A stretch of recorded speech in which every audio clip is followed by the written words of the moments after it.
And it says we are live. Hello, Frugal Force. Once again, this is Captain Frugal reporting for duty. And hopefully everyone's in the chat can hear us. And thank you for joining us. Today I have some great guests. I have I'd like to say sidekick, but that doesn't give her a fair. I say co-host. There, that's more fair. Actually, I'm pretty much a sidekick, so it's absolutely fine. Nah, you're too good for a sidekick. You're a co-host, which is the Nerd Wonder. So hello, Nerd. Hello. And she's drawing as usual. And I have an extra special guest again today with Peter Simeti here. Hey guys, how's it going? So I'd just like to say ahead of time, we probably will be talking about some controversial comic store topic. So spooky. Yeah, that terrible stuff there. But we're going to have a nice friendly chat. And I'll also take some questions towards the end too. So if you have any great questions, we'll try to keep it civil and nice, of course, please. But shoot them my way towards the end. I'll let you know, and we'll try to answer what we can. Does that sound fair? Sounds good. All right. Well, once again, thank you so much for joining. And, start off right off the top. So you started Alterna Comics, correct? Yep, that's correct.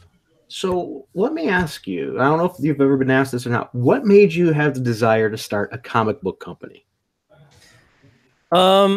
It didn't really start out that way. I think this kind of stuff almost never does. You start off wanting to get your stuff out there, your story or whatever it is, and it always seems to go in a path where you might not have first planned it to be. I basically just wanted to get my own work out there, and I didn't really want to submit it to publishers because I didn't really like a lot of the different things I was hearing in the industry at the time. And this was, keep in mind, 12 years ago. So I just figured, you know what, I'm not planning to get rich from comics. I'm not planning to do anything other than just tell my story and just that's it. And just make a story. And if I'm done in 5 years, I'm done. And so I did my first comic by myself, and it was an abomination. It's awful. As most first comics are. And I was like, wow, this is a lot harder than I thought it would be.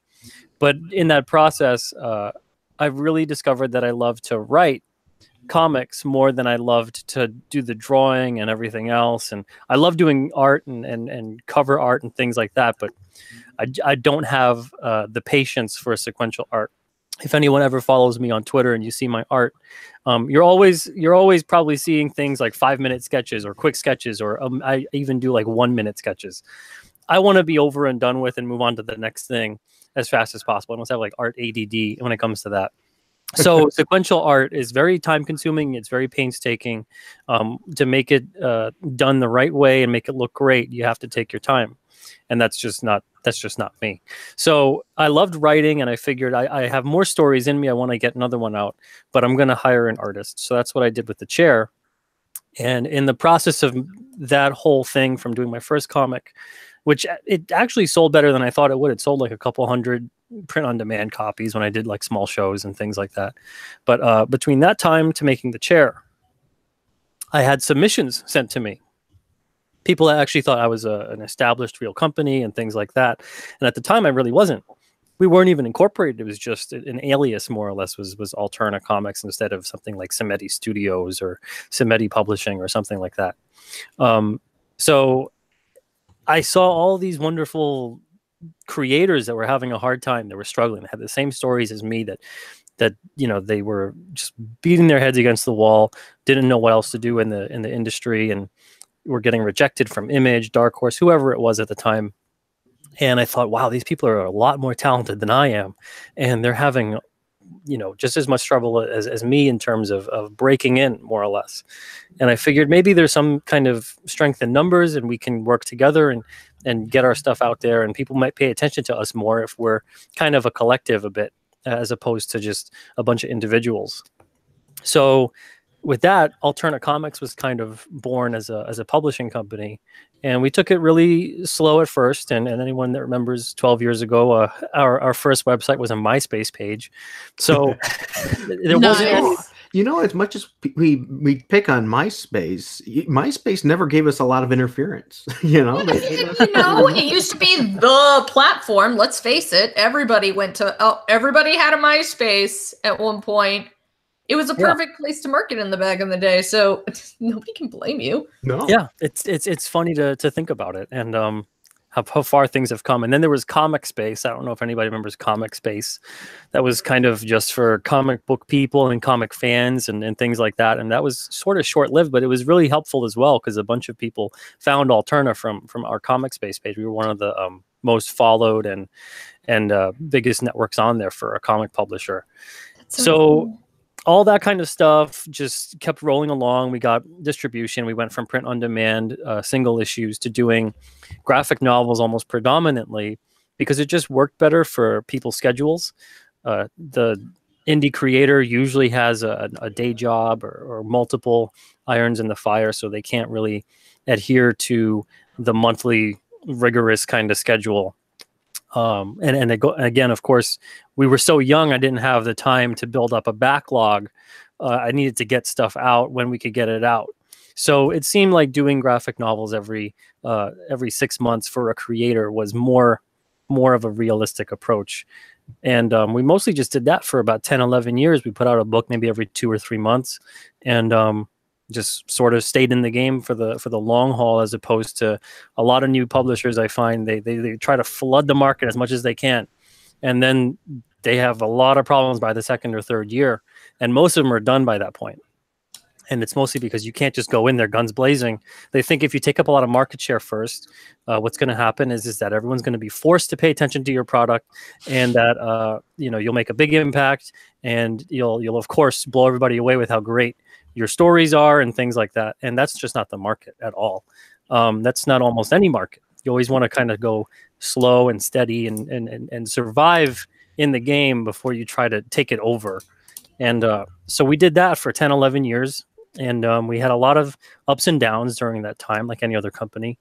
And now we're doing single issues on newsprint, which is funny because every year since we started, I wanted to put single issue newsprint books out, but I could never find a printer that would do it. And it's mostly because I just never looked in the right place. I looked for offset printers. You have to look for a web press printer. Web press is print on newsprint. So for all those years, no one wanted to say you're looking at the wrong printers. You wanted to go for a web press. And if anything, all I ever heard was you can't print on newsprint. They don't make comics on newsprint anymore. It's too expensive. All that other stuff. And as soon as we found newsprint printers for comics, it was just a whole other world opened up, and now here we are. And I'm sure that helps you keep the price point down. Mm-hmm. Oh yeah, it really, really, really does.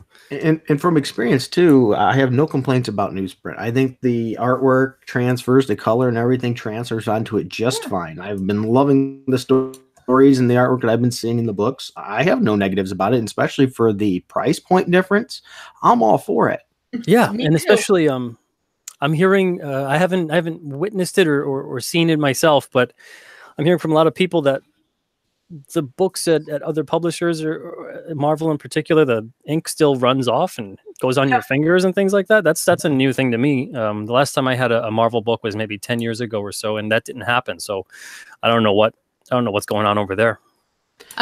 Laziness. Quality control is lacking. You found that happens to you too as well, nerd. I get it, the ink comes off on my fingers. Oh my gosh. I think I have seen that before. I forget because I actually stopped buying Marvel because of how bad the stories were, and they were like, screw you, you're not our demographic. It's like, I was like 6 years ago when you did One More Day, and you're like, I did it for you. And I was like, I don't want this. Go away. Now, you mentioned a couple things about story-wise, too. I've noticed that most of the titles that you run are like 3-issue arcs or 4-issue story arcs. And I think that's a neat idea. They're shorter runs, and you do have, correct me if I'm wrong, one that's a continuous run. We have, let's see, right now we have one that is truly an ongoing, which is it came out on a Wednesday. Scrimshaw was an ongoing title, and then we saw the way the market has been playing, so we decided to split up story arcs instead into different mini-series. But it came out on a Wednesday is our true ongoing title, and we're going to have another one, ICYMI, which is basically In Case You Missed It, and that's going to be a reprint series that has all ages and young adult, and it's going to be on newsstand and in comic shops, and it's going to be 99 cents because it's a reprint series. And it's something that maybe we're going to get to see, do something fun for an issue 25 or an issue 50, maybe one day in a couple of years. But that's going to actually be a monthly release schedule. So it's mostly just for people who, these things sell out fast. So it's going to be for people who missed out the first time around, saw it in a comic shop, or especially for an impulse buy at newsstand, because newsstand, we found that most people don't even have a comic shop nearby. So they don't even know that they missed out on this the first time around. This is completely new to them. And they'll see the 99-cent price. They'll see a friendly cover, a really bright, engaging, fun cover, and an interesting story, hopefully. And they'll get in on it and get some new readers that way. And we're also going to have on the back cover of that, we're going to have a Find a Comic Shop advertisement. They're not paying us for it. I'm just putting it there to hopefully drive sales towards comic shops. And maybe someone has a shop in their area and they weren't really aware. So this way people are going from the newsstand, and we're creating a conversion of customers to go to a local comic shop.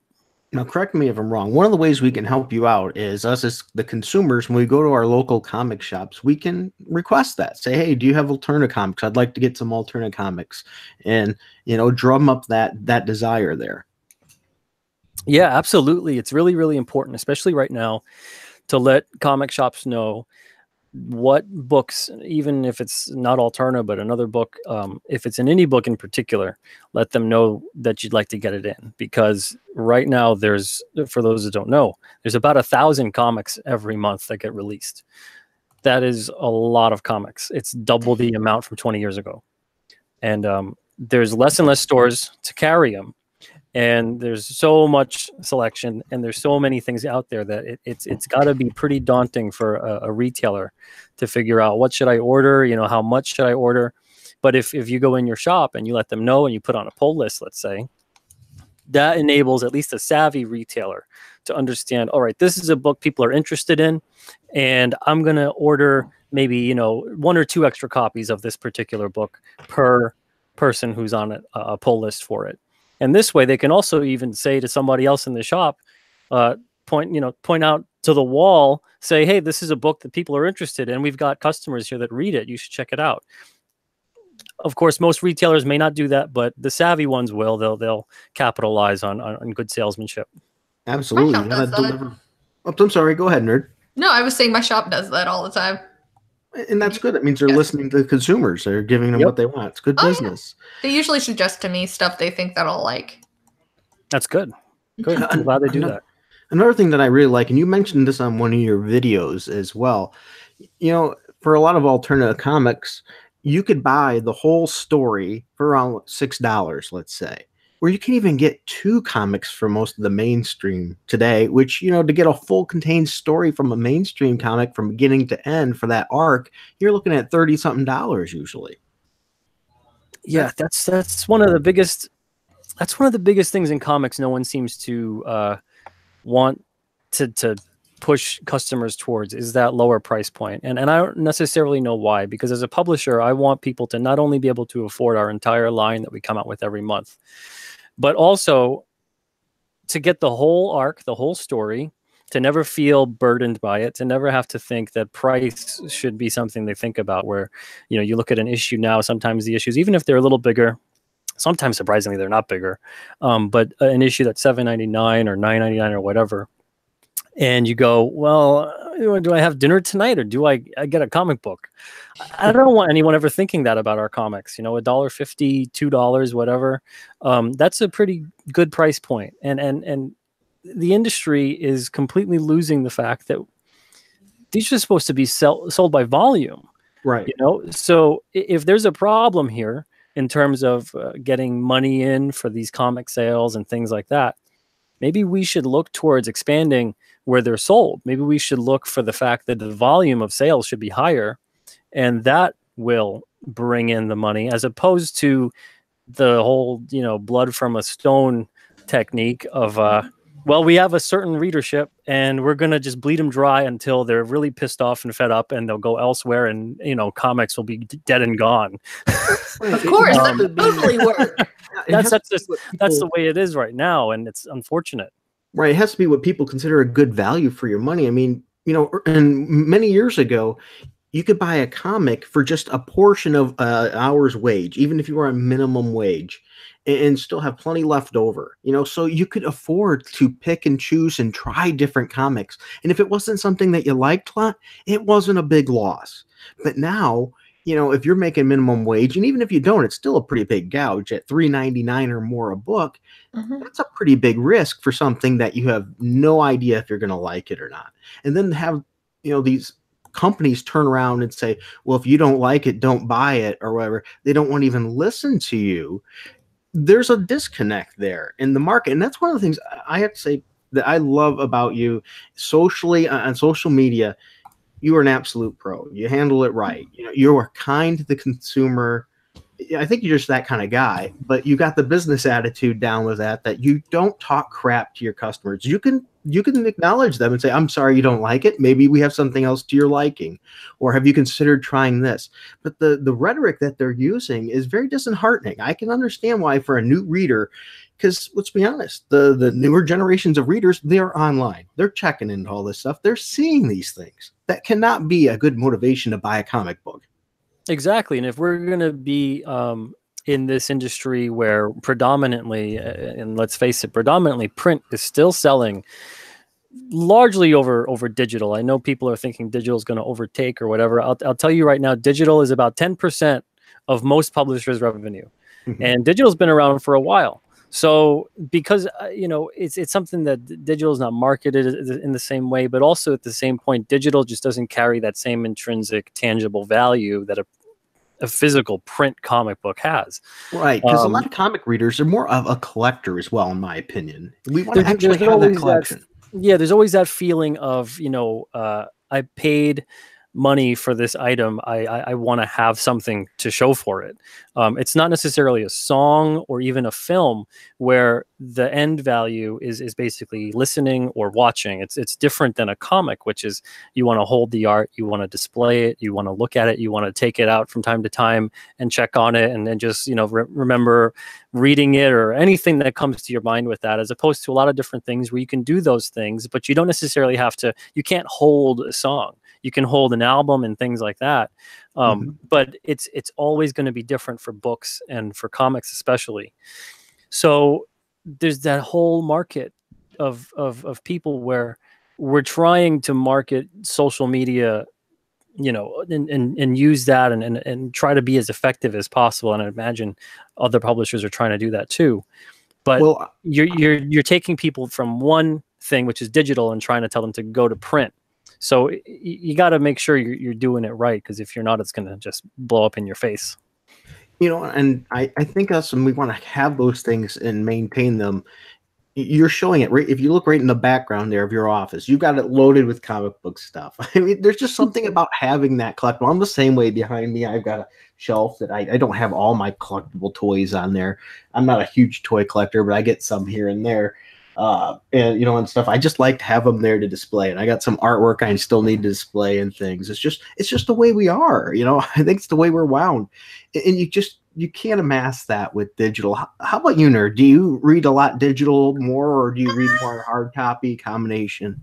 Personally, I prefer digital. I prefer physical. Digital's just easier to acquire sometimes, but there's issues I have with digital, such as if you go through certain reader programs and so forth, the online will start buffering and you never get that next page. Oh, I hate that. I hate that so much. I don't want to download it to my computer either, because it's going to hog up so much room, and then I'm going to delete it, and then it's going to have all that extra data. It's like, I don't want this or this. I just want to enjoy my dang comics. So I like them physical, but they're so dang expensive. They are incredibly expensive right now. It's all like, oh, hi, I'm just going to make you pay $6 or $5, or this is a special edition, so it's $10, even though this story's going to be crap. I will say one thing I do like digital for is doing reviews. DC Fans United also mentioned that on there, and I agree. It's a whole lot easier to do a review when it's digital. So I get double dinged sometimes, because if it's one I really want, I'm going to buy digital and physical copies of it, so I get the double hit. Oh, nice. But if it's one I'm not so sure about, I'll just go digital. I've been doing that with Captain America or something. Once in a while I'll buy them. Like I bought the last hard copy, but I put it through the paper shredder, so that's gone. That's bad, huh? I was not happy. And I don't destroy too many comics. I reserve the paper shredder or other devices of comic book torture to ones that I consider an F grade, which would mean it actually offends me.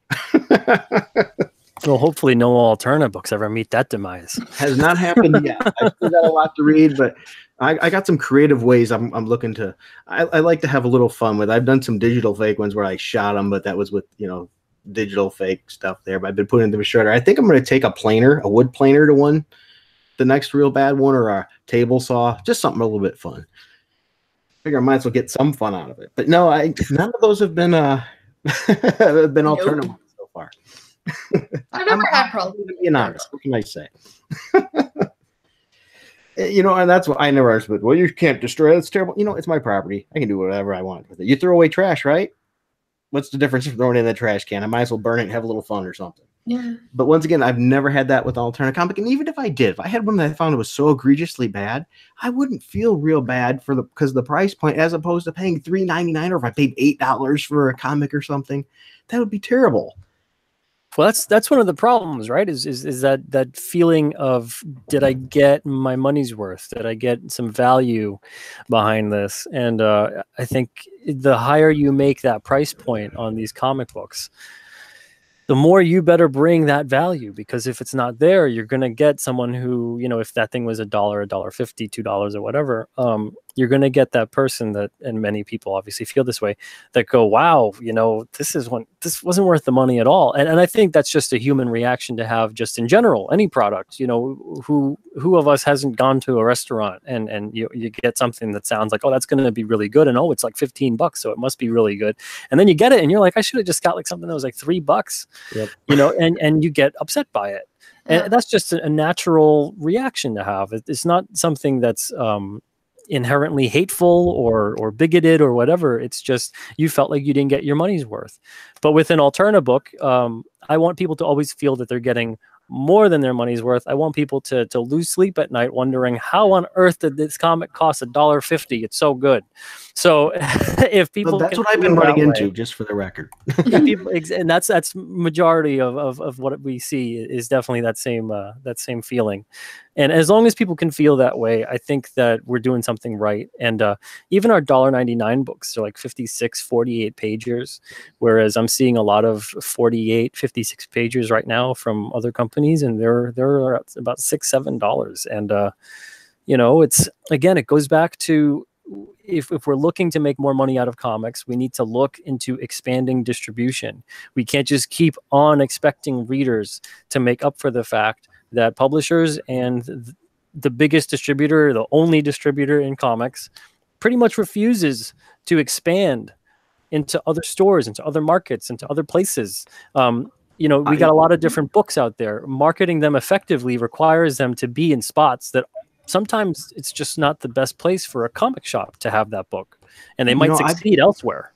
I've been saying that for years. Distribution is a big problem. Part of the thing I used to love is, I was before the age of all these comic shops in general. So we'd go spinner rack to spinner rack at different stores, looking and seeing what they are, trying to search for that comic we wanted. Then when the comic stores were around, it was like you could go and look at all those different ones to choose from. And I still have a very long drive to get to a comic shop. It's just, we have the highest popularity, it seems like, for these characters that we've ever had, but they're lacking the connection of getting that consumer from the movie, the toy products and things, the cartoons, to get them to buy the comics. And that's because they're not like they used to be. They're not available. They don't see them when they go to the grocery store with mom or dad or both, or when they go to the gas station and things like they used to be. You have to actually go out of your way to get them. That's one of the reasons if I do reviews, they're either usually towards the weekend or I have to buy digitally as well, is because by the time I don't have time to go home or whatever and then take an extra hour drive to go to my comic shop. Make a separate trip. Yeah, exactly. It's tough for most people, especially. And we before, I'm not even that old. I'm in my mid 30s, and before, and I say this like I'm so old, but you couldn't go anywhere without hitting a comic book. You know, it seemed like they were everywhere. Every checkout, every store you went to, there was always comics. And this was at a time where, you know, I read comics and I got into fights at school because I read comics. You know, I was getting picked on and stuff like that. So they were everywhere at this point in time, and now they're more popular than ever before. I can't see people getting the same grief for reading comics the way that we got grief for reading them 20, 30 years ago. And they're nowhere to be found. They're nowhere to be found. And when you do get them, they're nothing like what they're seeing on TV. You know, the characters are different characters, completely different behaviors and things, because, you know, there's just they're marketing. I don't understand it. I cannot fathom it at all, how they can't get this connection, because yet still when you see the licensed product like beach towels, blankets, sheets, they're the classic characters because those are the ones that sell. So those are what they should still be. Now, I'm not saying don't add new characters. By all means, add new characters. The more for people to latch on to enjoy it, great. But don't lose focus on what keeps you there and sells the books in the first place. Well, that's what Stan the Man has been notoriously known to have said. He said there's always a place for all these characters, whether they be gay, straight, or different races. The thing is, why on earth would you want to change an already established character to meet those when you can make a brand new one? There's always room for more. Yeah, that's I think kind of the weird part about identity politics is I find where, you know, for all the harping on identity, where is the identity? Because that would be the individual, right? The person, the singularity of the human being. So if you want me to believe in this character, in this you know, superhero or villain or whatever it is, they have to be their own individual. If they're just kind of a swap out, I mean, especially if you're a comic fan, you already know how it's going to go. You know that this is a gimmick. This character is going to go away eventually. This whole story doesn't mean anything. And the new, you know, version is going to be the old version all over again. So it just turns into, you feel like, whatever. I don't really need to read this story. And so we're seeing, you know, everyone says, oh, new characters, they take a while to latch on. It's because they keep on regurgitating characters. Everyone knows they don't matter. Yeah. And so they don't buy them. They don't get into the character. They don't get invested in it. But if it's an original, unique, new character, everyone's going to be paying attention to that. And there's a good chance that you can create some iconic, long-lasting characters that way. Yeah, well, you know, for example, the identity thing. My kids love Mr. Crypt. They like Psycho KO. My little girl loves Thor, the original Thor Odinson. I mean, massive Thor fan. Once again, they don't look like them, you know, when they're not skeletons, you know, you don't have to even have the same gender or anything. It's just there's something about the character you like. You know, I will never understand that. You don't have to look like a Teenage Mutant Ninja Turtle, right, or anything. There's other reasons we gravitate towards characters. I think that's a disingenuous argument that they use, you know, an excuse, if you will, or they're just, sadly to say, ignorant on how it goes and how it works. I mean, I think anybody has kids, you see that they play all kinds of stuff. They don't have to be anything like them. They don't care about that stuff. Adults care about that stuff for some reason. I don't know. Yeah. So yeah, I think it's definitely more of a, you latch onto a personality type as opposed to latching onto someone who mirrors you and things like that. I mean, I'm Chinese and Italian. I never grew up with one single character that looked like me, and I didn't care. Yeah.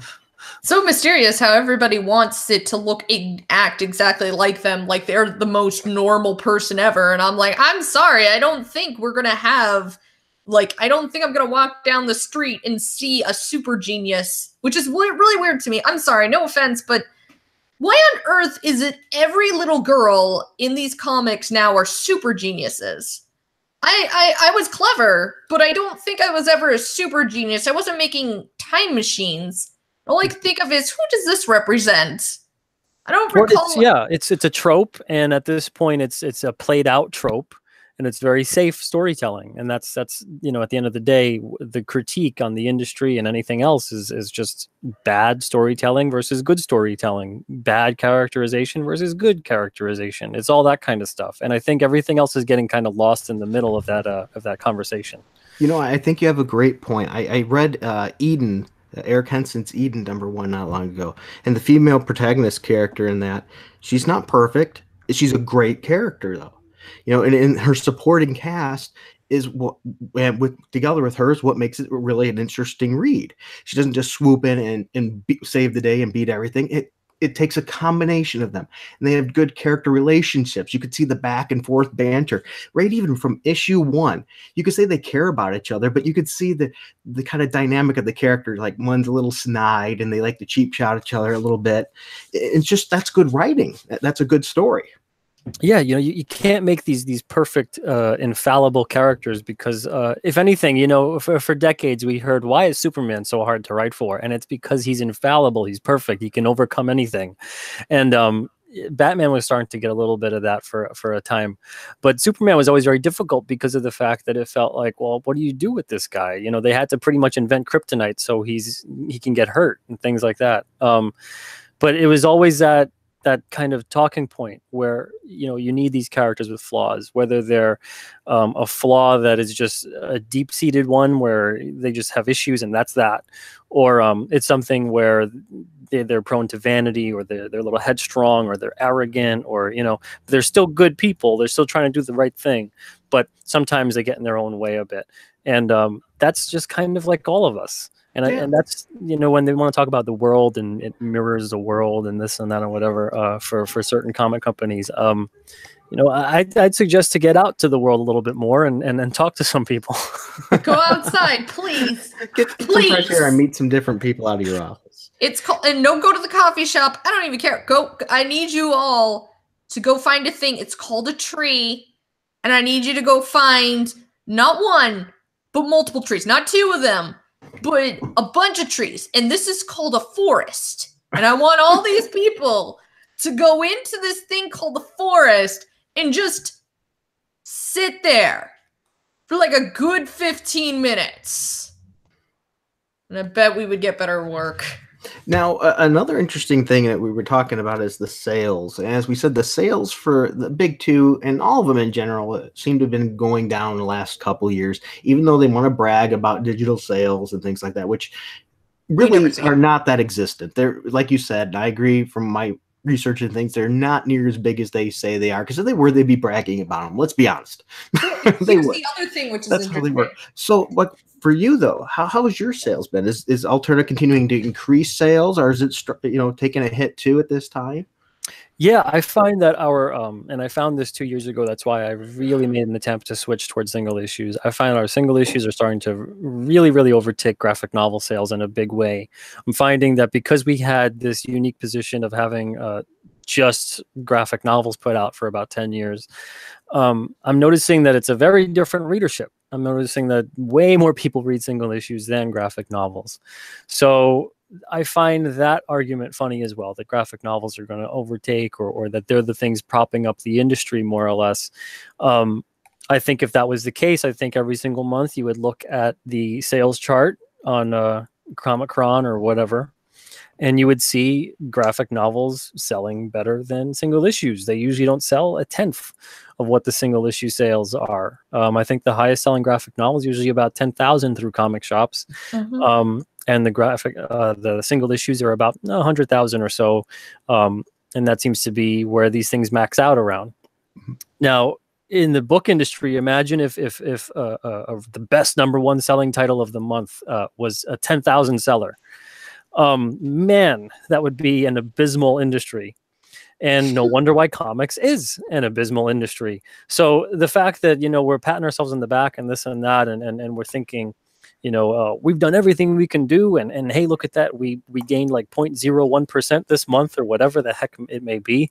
You know, even if comics weren't on such a sad decline as they're on the past 2 years, there's still more we can do. There's still more places that can get comics. There's still more people who should read comics. There's still this kind of complacency that exists in the industry, and now it's turning into denial in some weird way.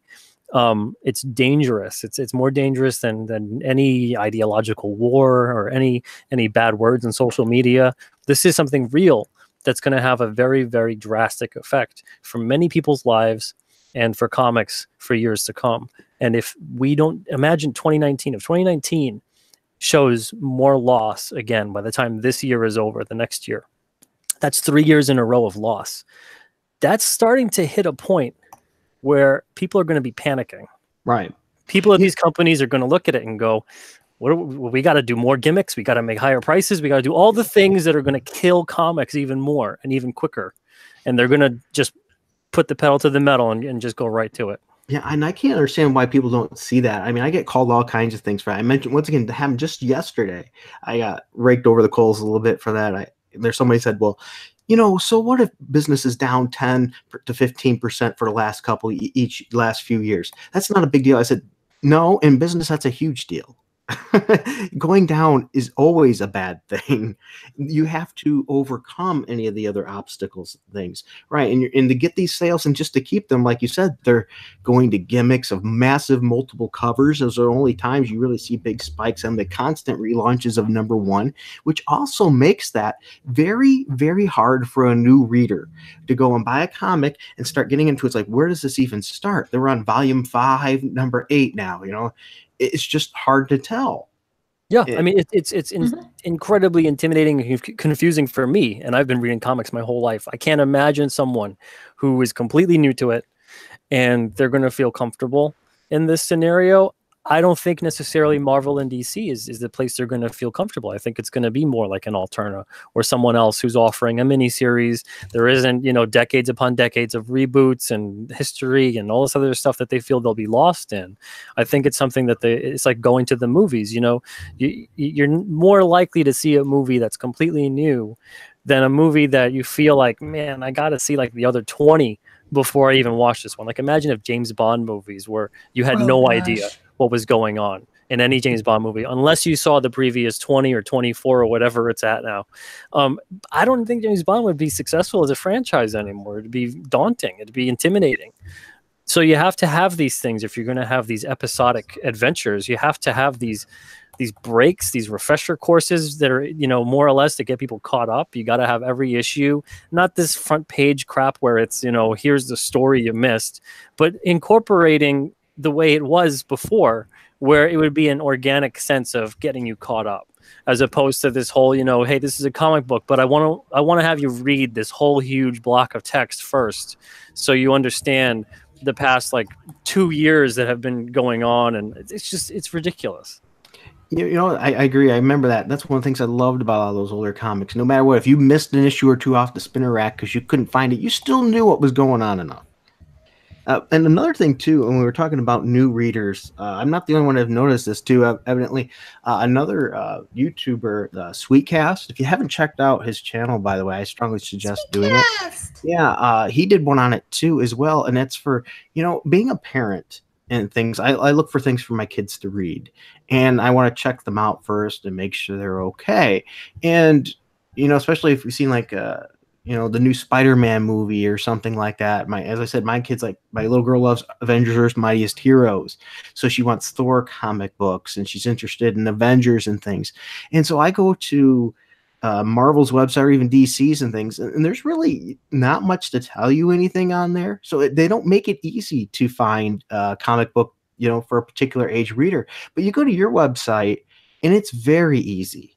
It's super easy to tell ones for your kids that you can read. You can click on our link. You see ones for, young adult and things like that. You just make it very easy for somebody new to the Alterna Comics brand to see what's there and make an educated decision. And as a parent, I really appreciate that. Mm-hmm. Thank you. I mean, I wish there was more hours in the day, but it's unfortunate that there isn't.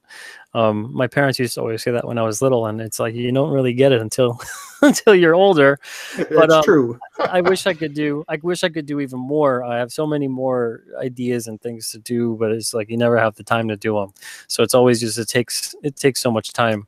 But yeah, that's one of the biggest things. I always wanted to make it easier for people that had no idea. Like even at shows, when I do shows, I have books set up in short boxes by genre. So it's like horror, sci-fi, action. Because if I say, oh, this is, Eden, someone's like, yeah, and, like, what does that mean? So if you set it up by genre, they go into it and they go, oh, okay, well, I like horror or I like sci-fi or, that seems appropriate. This is an all ages box. This is good for kids. I've got kids with me. So it's that kind of thing that kind of disarms people, makes it less intimidating. It's just little stuff like that that just makes it slightly easier. And I think if the people in the industry that were running it had a little bit of a, one foot as a creator or a comic person or whatever it is, and then the other foot still as a consumer, and understanding, you have to keep those people in mind, because those are the people that are buying your books. And if you're making it difficult for them, if you're turning them off, if you're castigating them, if you're constantly abrasive, and if you're not as inclusive as you like to say that you are, it's going to be very difficult to get new people on board and grow your brand, essentially, which is what we always want to do. You always want to try to grow. You never want to try to take steps backwards. And that's, I think, what we're seeing more and more of. And I think we're seeing the reflection of that in terms of sales. And speaking of growing the brand and diversifying more and continuing to get more, let's say there was a new writer or a new artist, how would they contact you? Are you open to have submitted things to be picked up, a partnership program coming or anything of that nature? What do you have to get new talent and new books? Yeah, our submissions are open all the time. I know some publishers have only a certain window and things like that.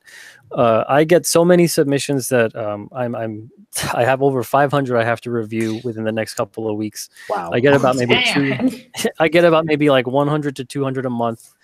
And which again shows you, if I get that many a month, look at how many books Alterna publishes. I think we've only put out like 24 titles or something in the past year and a half. If I'm getting upwards of 2,000-3,000 a year, and we're putting out 24 that get through, it's not an easy industry, but it also doesn't mean that Alterna is the only option. It doesn't mean if you get rejected from me or anyone else that you should stop. Most of the time, it means that you're just not a right fit for a publisher, and they have a different plan in mind, or they can't figure out, well, how do I really market this book effectively so it does well? Yeah. I don't want to sign on anything and everything. I know there's some publishers out there that do that. They sign on anything and everything, and whatever, they throw it against the wall and hope something sticks. And at that point, you kind of erode away consumer confidence, though, because you don't want someone to look at that logo, the Alterna logo, for instance, and go, yeah, sometimes they do something good, right. But even if you don't like something, you can at least go, yeah, it's not bad. It's just not for me. Absolutely. And that's always how I want people to view our comics. We do have many people that read all of them, which is fantastic. But, I don't want someone to ever look at the Alterna logo and have to second guess the quality behind it, or, not at least expect, yeah, I'll get my money's worth, and it'll never be a waste of my time. I'll never feel angry or frustrated by it. And if I do have a criticism for something, and I've had many people bring up criticisms to me, and I'm always like, yeah, you know what? Half the time, the stuff that people tell me, I'm like, yeah, I already have been thinking about that. So we're working on it. Right. Well, how would you know, especially if you didn't see it, and things like that, unless somebody told you? If anything, I kind of, sometimes it's nice to hear, because it makes me feel like, I'm not nuts. Okay, someone else saw it too, so we should change that. Because sometimes it's that level of, but what if they really like it? What if people really like it, and I change it, and now they're upset? But sometimes you feel like, yeah, maybe if someone else notices it too, that'll give some credence to how I feel. And when enough people notice it or bring something up, then it makes me go, okay, yeah, that is definitely something that we need to change. And I find that if people don't care, if they hate what you're doing, if they care less about your books, they're not going to bring up anything like that. They're just not going to read your books anymore. They might tell you off or whatever, but they're not going to bring up, hey, I think maybe you should do this because that'd be pretty cool if you did that. No one who cares is, that's someone who cares. If you don't care, you're never going to say stuff like that. So right. I think there's a lot of misfiring of the relationship, the dynamic between creators and readers in the industry. I think everyone's kind of on edge. I think a lot of that has to do with the fact that so many people don't want to be honest with the way the industry is going. I think everyone, at least from all the creators I ever talked to, some of which are ones who will deny publicly, but they're all very, very worried, very worried about the industry and their job security and their livelihoods and everything.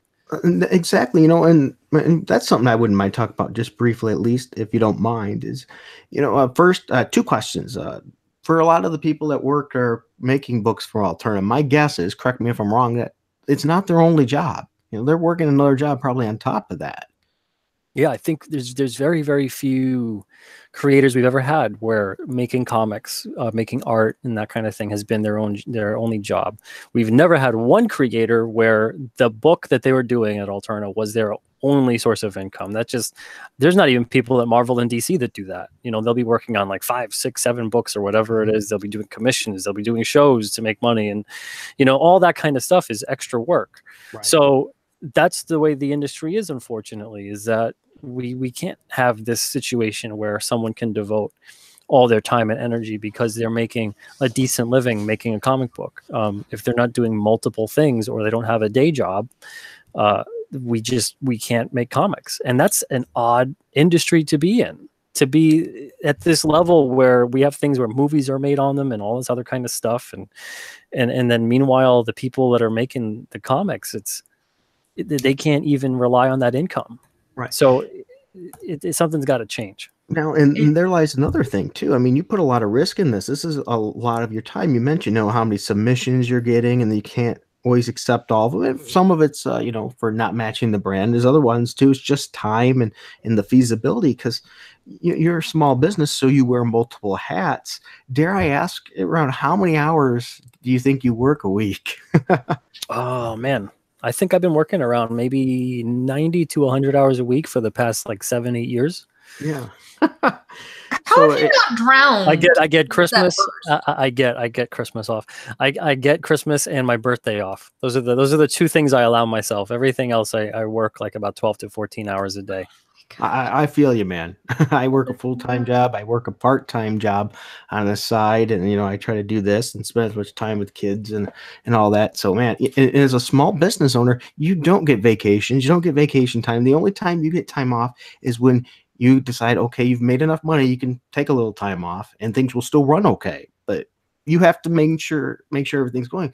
And with this growth, have you been looking into maybe starting to delegate jobs to others? I know that's a very hard step for a small business, is to let go of things when you've been doing it yourself. Yeah, it's difficult right now only because everything comes in spurts. Mm-hmm. So 1 month you'll get hit with thousands of orders, and then the next month it's a couple hundred, and then it turns into, well, I could hire someone to do something part-time, but then I'm going to have to train them. I'm going to have to oversee them. I'm going to have to, spend a lot of time making sure that they're doing things the right way. And then, it turns into, I should just do it myself. And then, so you get into that kind of pattern. So it does become very difficult. I think if we were maintaining a consistent level of sales, direct sales, about maybe twice as much as what we're doing right now, I think I could justify having a part-timer to take care of certain aspects. But for right now, it's just kind of, grow conservatively and slowly and just try to see if I could handle certain things. Like we had the Alterna Ween campaign, and that was a very time specific campaign. So I had no time to really adjust to everything that needed to be done. So that was a bit grueling, but now I've got a better setup, a better space, so I can handle packing up like 100, 200 orders in a day. So when we do get hit with a lot, I have a better setup for that. Whereas back in that point, it was chaos. It was in the middle of a whole lot of stuff going on. And so that wasn't ideal, but, if we move forward and I consider getting somebody to help out, it's always something in the back of my mind to try to get the lowest level kind of jobs first. And I think packing orders and things like that would probably be it. Yeah, and I'm not trying to push you into getting other ones too, because I know that's a big liability too. Yeah, people are always saying, "Oh, get an intern or get a high school kid," and I'm like, man, have you ever worked with an intern or a high school kid? Exactly, because they don't care. And so if you want your comics destroyed, then I'll get a high school intern or whatever, and then we'll see how much loss in returns and damages that we end up accruing. So that's the thing too. That's a very hard thing when you're making that transition. If you plan on ever making that transition, it's like your baby. Their business really is just your livelihood. You put so much effort. It's your baby. You can't just hand your baby off to anybody and go, "Oh, it'll be okay." I mean, that takes a lot of guts to do. And I say that from a person that started businesses and sold them and everything too. Just for the record, I know that completely. It's a tough thing to do, and my hats off to you, because here's another thing on top of that. As I said, all these hours you're working, you still find time to connect to your market, and you don't let it get to you. You treat them nice, and I've seen nothing but nice things from you. And then today you shared, and I like that you did it in a professional way. You didn't mention names or anything at all, but you mentioned that you got an email, and it was pretty testy. It was short and testy, but it was very misguided in my opinion. Do you care to share about that? Yeah. It was someone. They must have been so angry that they had to type it out very fast and forgot how to use grammar and things like that. And correct spelling of words. So at first I was like, what are they talking about? And then it dawned on me, oh, that's what they mean. Okay. Someone basically saying that because we support fascists and racists, they won't be stocking our books. And I completely it just stopped me dead in my tracks. The day after Christmas is when I got this email. Just sent out. Oh, what a wonderful gift! Yeah, literally just yesterday, last night, I got this back. We sent out a retailer newsletter. The email had worried me so much to the point that in the retailer newsletter, I gave away a link that had PDFs, full PDFs to every comic we publish. This way retailers are aware and they can make better informed decisions on purchasing comics for their shop. And also codes to get like a big discount for retailers as well. This is just a retailer only newsletter. And that email came back and worried me so much. I had to kill the link for the retailer PDFs and just establish a new link. And I had to make peace with the fact that, you know what, I'll leave the code up there for the discount code, because even if that person goes crazy with it and we get inundated with orders, we're still going to make profit off of the orders. So even if they just go nuts with it, it'll still be okay, because it would take a lot more time and effort and money, because we actually have a lot of different things printed and sent out and all kinds of stuff for these retailers. So we'd have to change that code, and that would just be too much time and money and effort, at the risk that potentially maybe this retailer would say something and spread the word or whatever.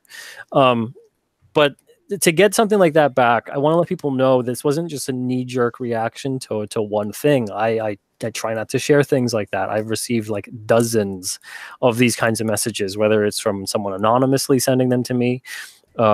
Obviously, social media and Twitter, that kind of crap has occurred already, and I could care less for someone who's going to, be saying something awful to me on Twitter, especially if I don't even know them. A couple months ago, when everything had gone down, I think some people had confused what I was upset about, and it wasn't about the close to 1,000 people that were coming after me and saying, stupid or misinformed and awful things.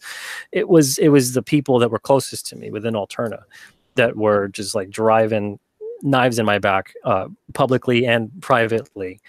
And that's what really sent me reeling. So people I considered friends, people that I had known for a decade or so, that's what was really, really awful. So that's what really pushed me in a bad place at that time. As far as people coming at you that are, strangers or whatever, if they have nothing but awful and disgusting things to say to you, you click mute or whatever it is, and you move on with your day. That's how I pretty much view it. That's how a professional responds. Yeah, exactly. And I've told this to other pros, because I've been in production industries where I'm producing products and things of that nature. There's always going to be more people that don't want your product than that do. You just have to live with that. Yeah. And like we make comics for everyone. 200 voices or whatever, 1,000. I don't like it. Okay. Exactly. Listen to them if they have good reasoning, but then, take it to heart, the ones that do love it. That's the ones that are going to keep propelling you. Okay, I'm going to learn how to do it. But the ones that start right off the bat, hey, a-hole, or whatever mean terminology they're using, like you said, you just, you know what? I don't need to hear you, and just move on. I just ignore it. Yeah. And it's, if anything, when all of this kind of stuff started, and I'll get back to my what I was going to say too about the retailer in a second. But when all of this kind of big chaos started in comics, all I could think was, I was really worried at first that people at shows and signings and things like that were getting accosted and harassed, and conventions weren't letting transgender creators in, or gay creators in, or black or female or whatever it was, any kind of, it was just some convention or some person was harassing people at shows and things like that. And I was going to be, just one of the first people to be like, hey, what the hell is this crap? This isn't what comics are about. But then when it turned into like what I saw, a lot of it was because I had stayed out of a lot of it for a very long time and just observed. And I saw a lot of the altercations. I saw how it would go from practically nothing into a creator flying off the handle. And it was like 9 times out of 10, this is what had occurred. And over time, this would be the norm. And I would notice even when I would say something positive to a creator, they would never respond. But if you were to see, their wall, their Twitter feed, whatever it is, you'd see them fighting with people all the time. And I'm wondering, like, why are you ignoring all the people who love and appreciate your work over giving so much time and effort and energy to people who just want to fight with you? So it just became this, you kind of look at it and go, wow, like, what's going on with the mentality here? Because if you go to a creator's wall, like if someone goes to my page or whatever, and you see me just fighting with people all the time, you're going to look at that and go, wow, I guess like no one actually likes this guy's work because he's never saying anything nice to anybody. so exactly. And that's the new generation. The new generations, they're seeing this all the time. Exactly. Yeah. They go there and they see that. Why are they going to want to support you when they see you calling out people because they didn't like they said, I didn't care for how this character was represented here or something. Well, you're an a-hole or the don't read the book. Because that's the responses we're seeing. And then they wonder why it turns people off. Yeah. I wonder why my sales are so down. Well, you don't matter. You're not a girl anyway. Shut the frick up. Right. I mean, I've seen that too. And you've heard about that. One lady, well, you're not a real woman anyway. It's like, what kind of response is that crap? I'm apparently a traitor to all women. Well, you are, but yeah. No. Yeah, heaven forbid you're kind. Nerd wonder is one thing. You're almost always kind. We all have our moments, right? Yeah. And absolutely. You're all about kindness, and you're making your product right now. And I think people respect you for that and respect with how you interact with others. And it has a bigger pool than what they want to admit. The online part only has a small fraction. Well, when your market is going down, you need every fraction you can get. They always say how big it is to be online and everything else. And look how they treat people. Yeah. I mean, you should, as you said, this is where you should go to get more interest. This is where I met Alterna. This is where I met Mad Cat Studios. This is where I met, that series that I need to get that's from, Force One? The series that's from, Ireland. With the cool head. Dang it. I'm so mad that I forgot. Don't you hate when you lose it? But that's the one thing I seen, and I was drawn to Alterna a lot because when I looked in, I was looking for alternatives for comic book sources, because I'm a big reader. I don't watch a lot of TV. I mean, I probably read 10 plus comics a day. and I wanted to look for alternatives for a company that actually doesn't think I'm a moron or want to belittle me or give me a lecture because they don't like something that I believe in constantly. And I seen your comics, and I seen how your rapport was with others. I really appreciate that as a consumer. I think that's how you get that brand loyalty, and that's why your company is growing while others are seeing decline. It's a part of it. Product is a great product. The price is great. The promotion is adequate. It's doing its job. And I should say even more than that, the outreach that you do is promotion as well, as doing a great job. And that's why you're probably getting the success you're having. And I hope that continues to grow immensely for you. I hope and I mean this in a nice way, I hope your business booms so much that you cannot handle it all. Yeah, I hope so too. I almost thought you couldn't handle it all after you got how many pre-orders? This, you had to turn it down, didn't you, or something? I think you mean what happened, the big big drive towards supporting Alterna in September, I think. Yes, I think so. Yeah. We got something like 18,000 comics ordered in 2 or 3 weeks. And then between that and Alterna, it was something like close to 40,000 comics that people had purchased. And it's a mind-boggling amount when you think about the fact that especially direct sales wise, it was about 1 month's worth of sales took up what all of our whole entire year would normally have been. So that was, and we're still getting a lot more sales than we ever had from 5 or 6 months ago. But that was something too that to lead me into the whole topic of distribution. That was something that upset me too, because I was looking at that and I'm going, why on earth are our direct sales starting to overtake our distribution sales? That's something that it's extremely worrisome to me, not only just because, okay, we got to expand maybe to handle it better or whatever it is, but it's along the lines of the whole entire industry. It makes me think there's no point at all should someone's direct sales overtake your distribution sales. I mean, these are worldwide numbers, essentially. The reason you're with a distributor is to get in so many places and to make essentially more money than you ever could have on your own. But if it's backwards like that, what's happening in this industry? I hate to say it, that's why I actually directly buy your stuff, is that I never receive all of it. I actually have to go and order the rest of Tinseltown because my issues at Tinseltown never came back. I only got 2 issues, and then there's been a lot of problems getting them. It's frustrating. It really is. And I find it's a 2-pronged problem in terms of this whole, getting our comics into the hands of the reader. It's a problem with distribution, but it's also a problem I find with some retailers is that, our books sell out quick, and we're almost always, especially at distribution, the books almost always sell out within 24 hours. And if any retailer that's worth their salt understands, Diamond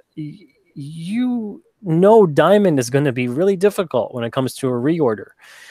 It's going to be almost next to impossible to get that reorder in, especially if it's from an indie publisher. So if you know how that situation is going to be, and this publisher tends to sell out quick, order, especially Alterna, $1.50. Order at least, let's say if it was $3.99, order 5 of these. Don't order 1 or 2, because if you order 1 or 2 and everyone goes, oh, well, the profit margin's lower. Well, you have to order more and then you get a higher profit margin. But if you're selling out every single month and then turning people away, or people, most people, if it's not on the shelf, it doesn't exist. So if it turns into the fact that, well, we can't grow Alterna here because, we don't make enough on your books. And then it turns into, oh, well, because we sell out real quick. It's like, well, order some more. Order some more in your store. And this way you will grow the publisher. You will grow other publishers as well if you see that same problem occurring. Because when I go into a shop, I don't know about you, but the majority of what I see stacks of is not indie books. I don't see thick stacks of indie books. I see thick stacks of Marvel and DC. For whatever reason, Marvel and DC are allowed like 30 years to sell. Whereas an indie book, if it doesn't sell in the month, that's it. It's considered a failure. So you bring up a great business point there too. That turnover on that shelf is absolutely essential. And if that shelf is empty from your book, that's potential sales gone, because most people will either go and try something else or they'll go somewhere else to get it. They're losing sales. A lot of times people just don't wait much anymore. So you're absolutely right. They're not predicting the sales well enough, possibly in that regard.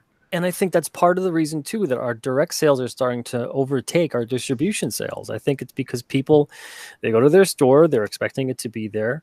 I tell people as often as I can, support your comic shop, get them on a pull list, and then every single time comics come out, I get about 2-3 dozen people sending me tweets, messages, emails, etc. I put them on a pull list and they never show up. My company, my shop says that they're not getting them in from your company and this and that. And I'm like, they're out today. I don't know why they're not at your store, but they're definitely out. And lo and behold, eventually the person's like, well, I'll wait a week and see if they're there. They're not there. And then they end up ordering from us direct and then they never go back. So, just even, again, it's a normal, It's a normal consumer reaction. How many times do you want to go to a store? And we were saying before, sometimes a shop is an hour or so away. How many times do you want to go somewhere to a store that doesn't have what you want? Eventually, you know where to get it. And this is the Amazon problem that everyone can't seem to figure out. Amazon grew like crazy because they had the thing you needed when you wanted it. Whereas everyone got tired of going to the store. And I don't know if anyone remembers rain checks. Rain checks, yes. you know.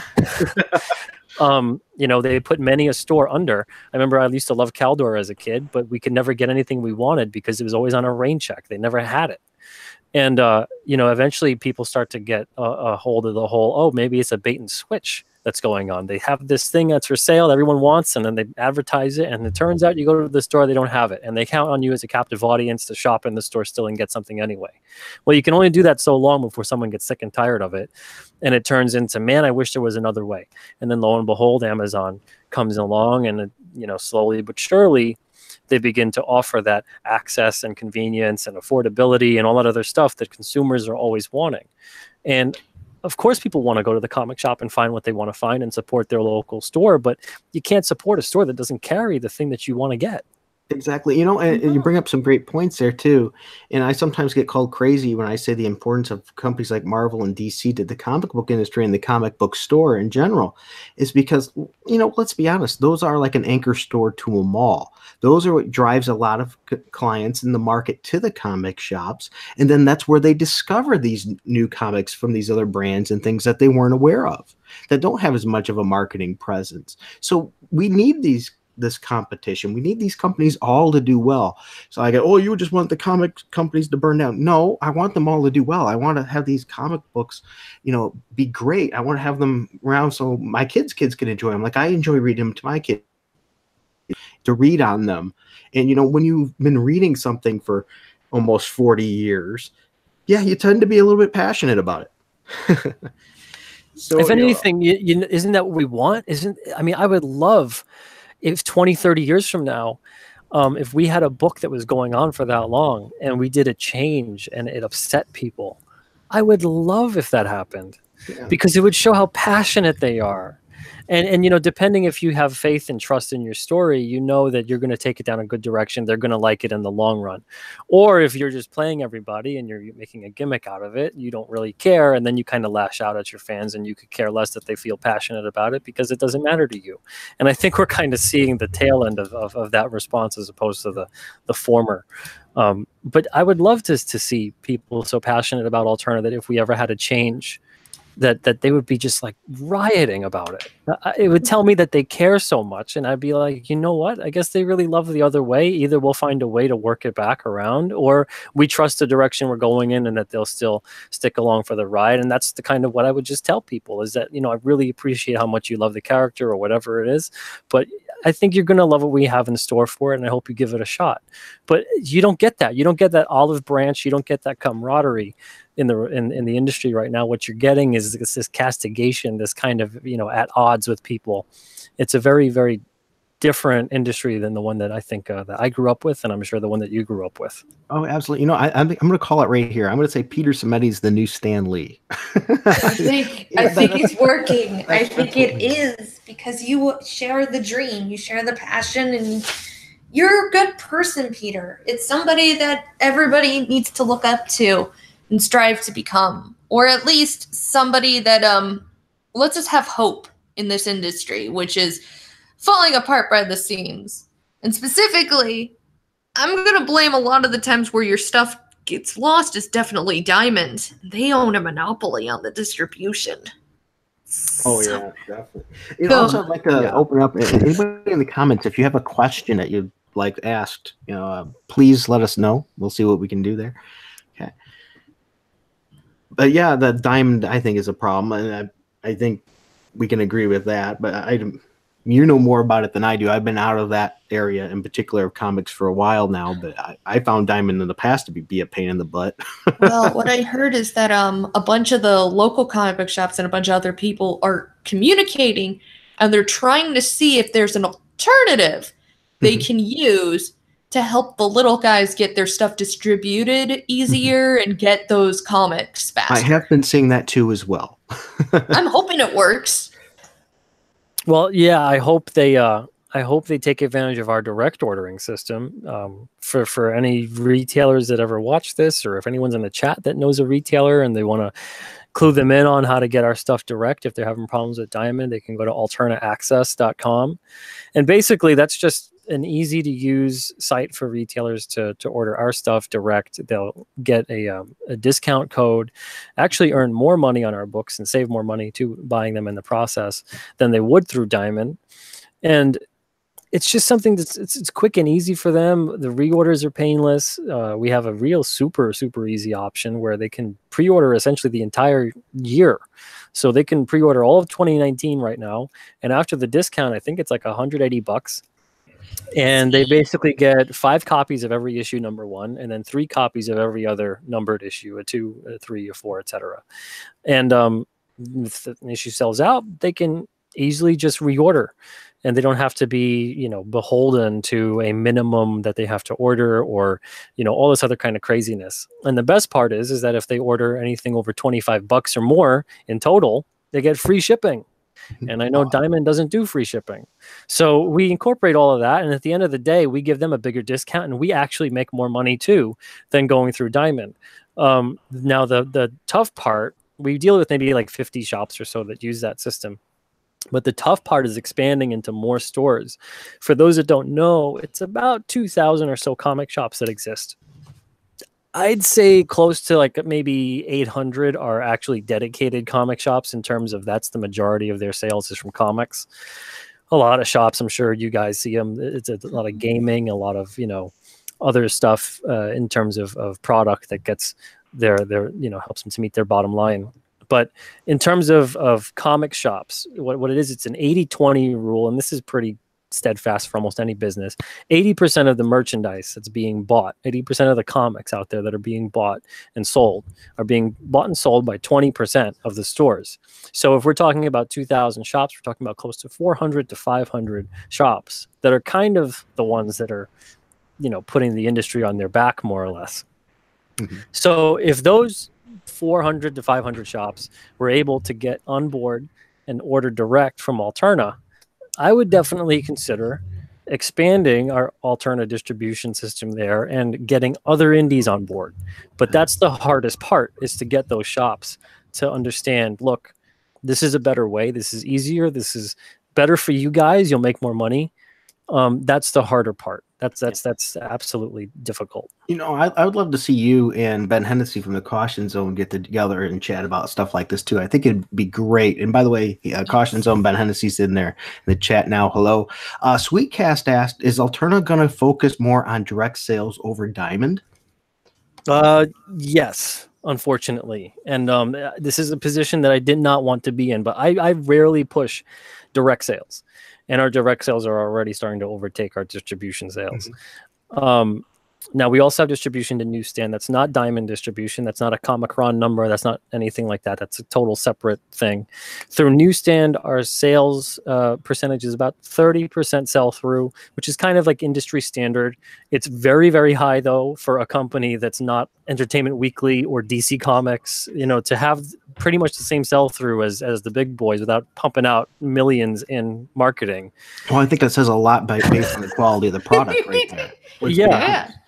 So if we were, experiencing the same print runs, the same exact orders as what DC was getting before they left Newsstand, we would be a top 3 comic publisher right now. Wow. So that's how weird this business is. I've said it before that the only thing separating Alterna from even Image right now is Robert Kirkman, Brian K. Vaughan, and about 60 to 70 books a month. Otherwise, we're pretty much Image Comics. Yeah. If we just put a out cooler one. And if anything, though, we don't charge people an upfront cost of $200 to $2,500 a month on an issue. I'm not sure if you guys are aware of that. Yeah. There's a couple different ways for Image has a couple different platforms you can jump on. Yeah. It's a big flat fee. You keep 100% then of what you make afterwards. Okay. That's one of their options, but it's a lot to put someone behind the 8 ball on, because they don't pay out page rates and things like that. I think Robert Kirkman's Skybound brand, I think they pay something, but it's still a tough system. And so unless you're selling like a 10,000 or Teacher. so through Image, which many of them don't do, you're not really making anything. Where at least at Alterna, if you sell, 2,000 or so of your comic, you're at least still making money on it. You're not paying outright and things like that.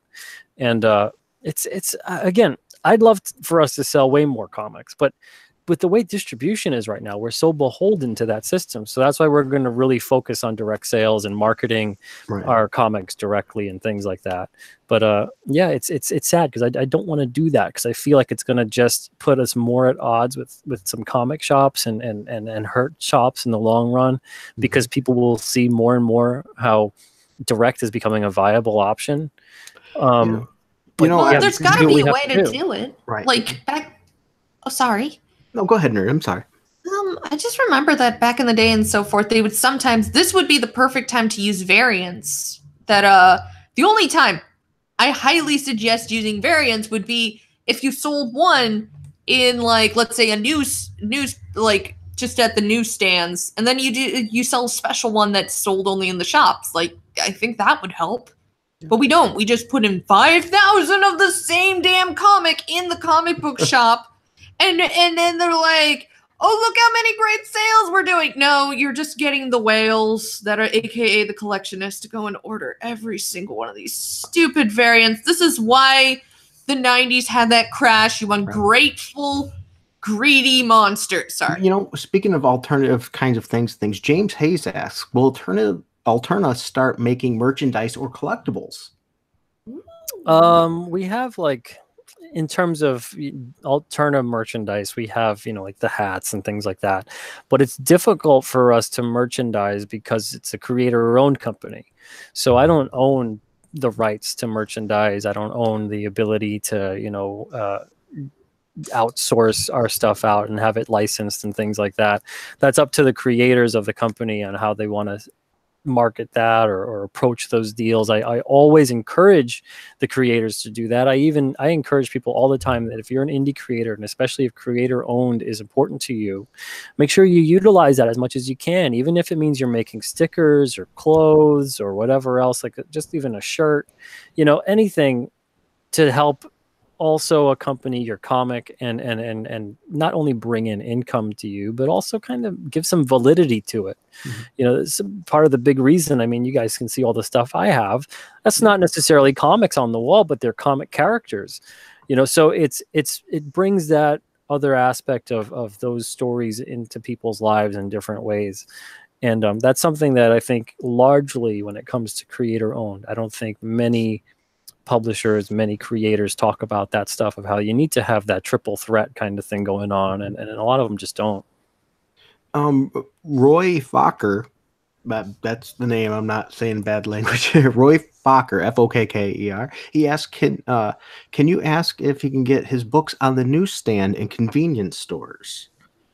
That's something that we've been looking into. The newsstand aspect has become very difficult because of the fact that there's just no big publisher presence anymore. So that space has all become like a pay-to-play kind of space. And it's, not that expensive if I'm Marvel or DC. We're talking about, Target wants our books, but we can't pay to play. We can't do a $2,000 a month rental space to get our stuff in there and cross your fingers and hope it all sells through. Otherwise you go bankrupt within 3 months. There's tight margins, and then you surrender 50% anyway on top of paying $2,000 a month on top of shipping things to distribution and all that other mess. But if you're Marvel and DC, you can totally, especially with the movies, it's the perfect time. You've got Black Panther coming out, you've got Infinity War coming out or whatever. You put comics that are, oh hey, here's this Infinity War reprint that you've got out in these stores, pick it up. But they don't do stuff like that. No. It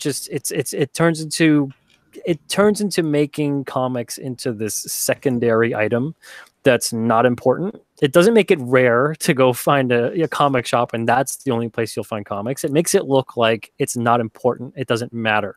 That's why it's nowhere to be found. If you can find a Funko Pop wherever the heck you go, I see them all the time everywhere, even in stores where I'm like, wow, they have Funko in here. Even if it's just 5 or 6 or whatever.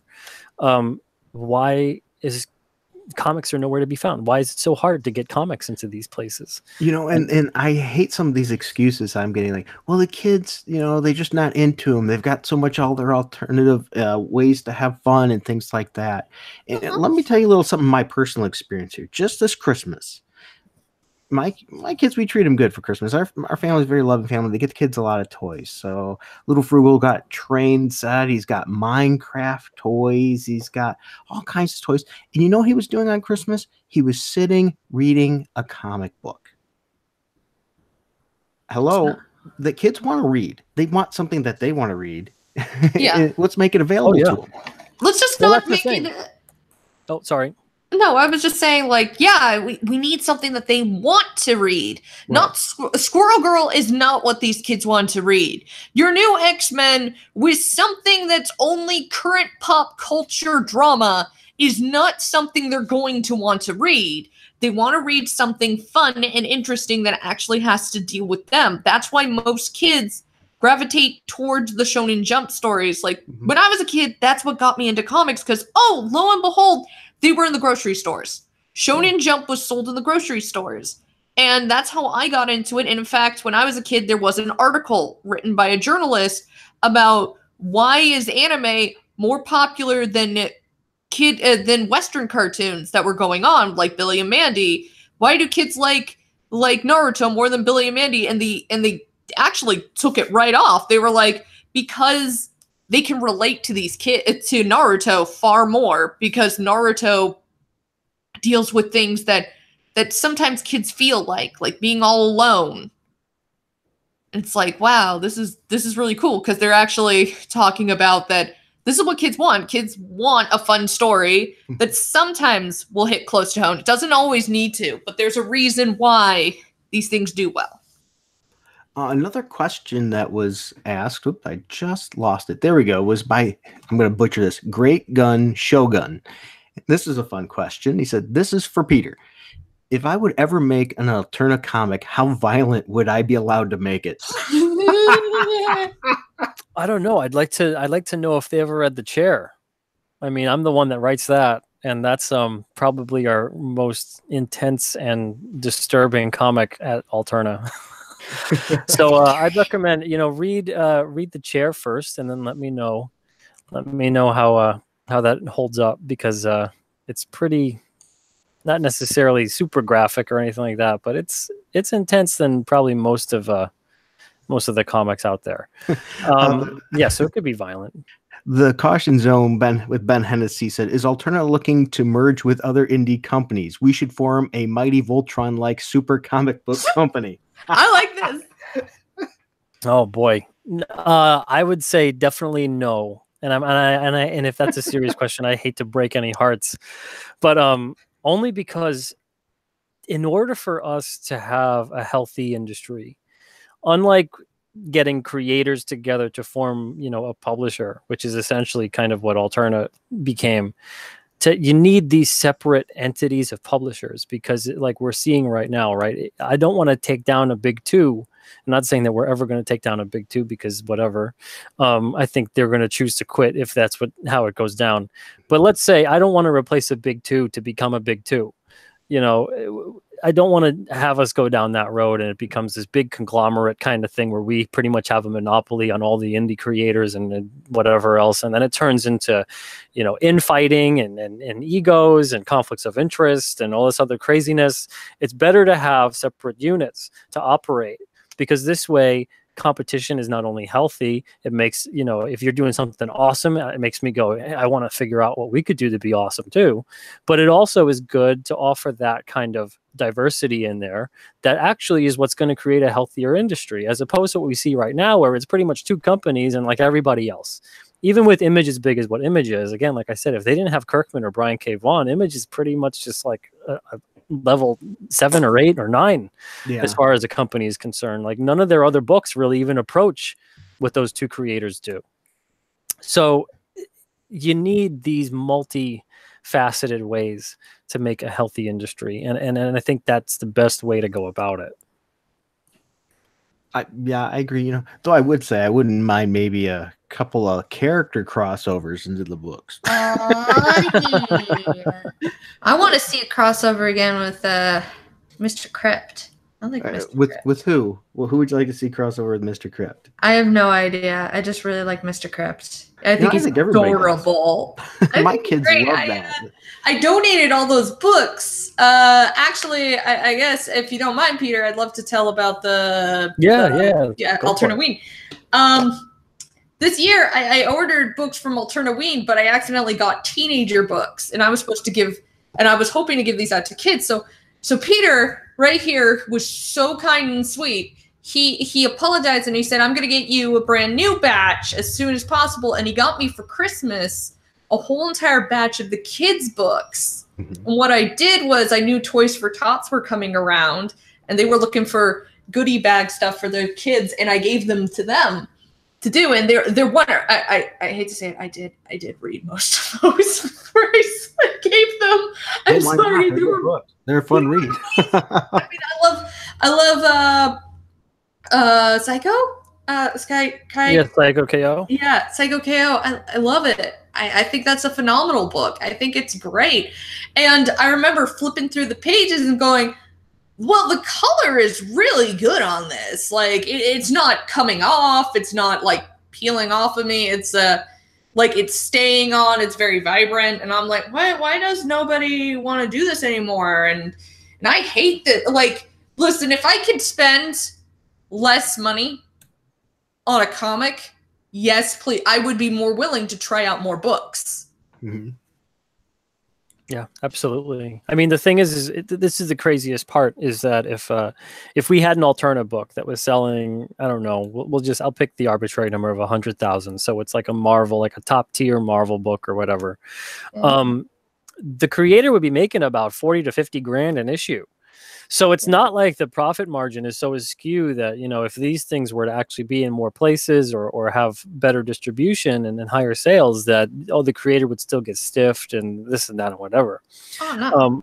You know, they'd be making a ridiculous living as opposed to what we're seeing right now. So it's a very weird system. And I think a lot of it is predicated on kind of taking advantage, I think, on the fact that the consumer is not going to be educated as far as why a comic costs what it costs, and then that it's all these other kind of excuses and everything else. The funniest part is that we have billion-dollar companies that are owned by even bigger billion-dollar companies, pretty much regurgitating, for the lack of a better term, a lot of crap and telling people that they need to pay out the nose for it. And that justifying why and why they should, and then kind of making them feel bad if they don't want them to do that. And that here we are, I don't have any corporate investors or ownership or whatever, it's just me, and we're doing $1.50 comics. And it's like, what's going on? Again, the system is it's a backwards industry right now. Speaking of backwards too, James Hayes has a question for you as well. It says, can you explain what's going on with Diamond issuing fines? Yeah, you wrote about that. Yeah, that's kind of always been a thing that they, that they try to loom over your head if you don't do something the right way, or they call them shipping infractions. This is mostly what it is. There's different infractions. There's shipping, there's barcode infractions, all that kind of stuff. And so usually, though, in the past, what would happen is if we goof, the latest one that really upset me was we got hit with a fine that it was $150 fine for sending newsstand copies, 14 newsstand copies of Doppelganger number 4. Instead of sending direct sales copies, the barcodes are different. $150 fine on $8 worth of product. So, and $8 is basically what they would pay out to us. That's how much we would receive on it. In the past, what would have occurred is my brand manager would have said to me, hey, Peter, we got these in. Shipping department's telling me that they're the wrong barcode. I don't want to fine you guys. So let me know what you want to do, because the best bet's probably to just destroy them. Maybe send us the right copies if you have them. Let me know. And that would be the past. for all the things that are wrong with Diamond, our brand managers were always very communicative with me when there was issues like that. They would always try to help out and not see that, especially a smaller publisher, get hit with exorbitant fines that obviously to any human being, you'd go, that's ridiculous. It makes no sense. Let's see if there's a better way. This was an email. This was a letter sent, a letter sent with, this is what the fine is. This is what you did. This is how you have to pay it. And I'm like, seriously, $150 fine on what we would have just made $8 on this product. Well, just throw away the freaking books. Like, why are you? And then they explained that what they ended up doing was in the system, they changed the UPC to be the newsstand UPC instead, and changed it from the direct sales UPC. And it's like, why would you do that? Just throw them away. Throw them away. We'll send you new ones. $150 for that is insane. That sounds awful. You know, that brings up another question in the chat then. Splendopia said, do you think Diamond is putting the screws to you for political reasons or indifference or some other reason? Well, I mean, you know, combined with the fact that there's no reciprocal recourse for us, there's no, you know, Diamond screws up, which they have. They screwed up last month on Exilium number 4. It was Exilium number $, which that was very lovely of them. Obviously, someone hit shift on the number 4, and that's what they did, and it went through to print. And then on Blood Realm, the latest one really upset me. Blood Realm Volume 2, number 1, has instead been listed as Blood Realm number 4. Now, if anyone that knows comic sales knows, a number 4 does not sell the same way a number 1 sells. So that's pretty much going to be putting practically a kibosh on the entire Blood Realm series, because now what do you do for Blood Realm number 2 in Volume 2? Have it as number 5, or have it listed as Blood Realm Volume 2, number 2? And then confuse everyone when they go, wait, where was number 1? And why was there a number 4? And why does number 4 say number 1? All of that nonsense, complete and utter nonsense. That's actually not even copy and pasting what we've sent. That's literally someone at Diamond decided, nah, it's going to be a number 4 now. It's not going to be a Volume 2, number 1. That someone took that course to change a solicit, which is insane. So what's next? And who do I get to fine for something like that? Yeah, and that's part of the problem when you have, you know, something like Diamond that's a monopoly over that. They can get away with crap like that because what other recourse do you really have? You know, which is one more reason to fix the model, like you said, when your biggest issue is being distribution. Well, yeah, exactly, because they don't need to necessarily improve or do anything else. I'm sure that at this point in time, they're probably, you know, we're seeing a downturn in the industry that directly affects them. So I'm sure that they're probably looking for ways to, instead of ignoring the fines that they would have ignored in the past, I'm sure they're looking to come down instead and get any fines that they can capitalize on because they need the money. You know, if we're looking at, again, if 2019 is not an up year and it is another decline year for comics, we're looking at potentially a 20% decline then from 2016, which means that is so much loss that it turns into, you know, any shop that was doing great is now doing good. Any shop doing good is doing okay. And any shop that was doing okay is probably going to be out of business. So what is that needs to be done? How many more people need to lose their livelihoods? How many more shops need to close? How many more publishers need to say, you know what, we can't do this anymore? And at the end of the day, how many more creators do we need to lose because it makes the industry look like, who needs comics? Like, I'm not going to go through all the craziness in comics to just earn nothing. And for what? Yeah, working 90-hour weeks to you know, barely pay the bills. Yeah. Yeah.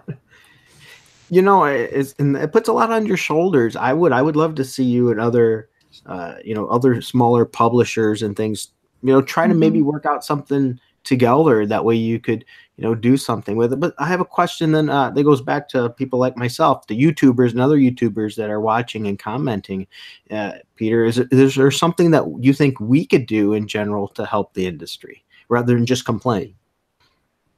I think one of the most important thing that anyone with a platform, anyone with a voice can do when it comes to wanting change is to always highlight, you want to highlight what you want to walk away from, but you want to highlight what you also want to walk towards. If you like Alterna, if you like someone else, if you like some other books or whatever it is, make sure you give them as much, if not more, attention than you would to any of the insane controversy that's always happening in this tiny industry. It's insane how much controversy happens, but I guess that's bound to happen. They're more dramatic than the comics themselves. Who needs the comics? There we go. Maybe there's your next comic, Twitter, the comic. Right? God, Gosh, social darn it, better media. than Twitter, the musical. Did you ever see Tumblr the musical? I have Oh, not. Like no. first episode, they're like opens up like this was made by Tumblr, by the way. Tumblr made up that joke, like, hey, let's do Tumblr the musical. First song will be Triggered. And then they're like, how would it start? And then somebody just jumps in and goes, how dare you? My father died through a musical. Oh, And then they all start singing. Maybe for 2019 we can all focus more on the positive, hopefully, than the negative. Let's be realistic. It's here. Good luck, important. right? I don't want people to think that it's not. You shouldn't talk about the negative or put a spotlight on it. You gotta shine that light on the roaches so they scatter. But it's even more important if you talk about the things you love, what you want to support. Talk about your local comic shops. Talk about telling people, what they need to do. Even if it's something like you go to a local comic shop that you love and you kind of have a talk with them with, okay, what is it that would help you out? And then you kind of highlight that on a show, just to kind of put that bridge out there between the people who are upset and kind of directionless right now, other than to be upset about something, and give them that purpose and that direction to go, what, it's not as hopeless as you may think. Here's a couple of really awesome things that I think, you guys are going to get excited about and love. And eventually, hopefully, this is what occurs, is that we start talking so much about the things that we love that the things that we hate start to just diminish and die out and get really upset that they're not getting the attention anymore. And then they just manage to melt away and vanish one day. And that's obviously the ideal. That would be wonderful because numbers wise, they say statistically around 90% of negativity, 10% positivity. Less than 10% of people that really enjoy something actually spread the word about it. And if we like the quality of this product so much, let's maybe use our platforms, whether it be Twitter, Facebook, Instagram, YouTube, and let's shine light on the companies that are doing the things that we like. I'm not saying don't ever use negative. Yes, I will shred a bad comic. I admit that.